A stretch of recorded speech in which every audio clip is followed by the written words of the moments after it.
वंचित बहुजन आघाडीचे नेते ॲडव्होकेट प्रकाश आंबेडकर यांनी आज शुक्रवारी मुख्यमंत्री एकनाथ शिंदे यांची वर्षा बंगल्यावर भेट घेतली। या भेटीत मुख्यमंत्री शिंदे यांनी वंचितने केलेल्या सर्व मागण्या मान्य केल्या आहेत।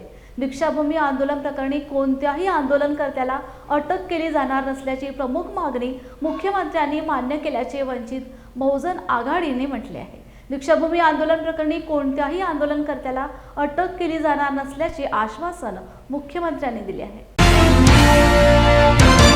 नागपूरच्या दीक्षाभूमीवरती आंदोलन झालं, त्या आंदोलकांवरती केसेस झालेले आहेत आणि माझी सकाळची माहिती अशी होती की त्यांना असणारा अरेस्ट होणार अशी असणारी परिस्थिती आहे। किंवा त्याही संदर्भातला असणारा मुख्यमंत्र्यांशी बोलून मुख्यमंत्र्यांना CPशी बोलायला लावलं आणि कोणीही अरेस्ट होणार नाही अशी दक्षता CPनं त्या ठिकाणी घेण्यात आली। या 3 प्रश्नावरती माझी असणारी त्यांची चर्चा झाली, सकारात्मक झाली असं मी त्या ठिकाणी मानतो।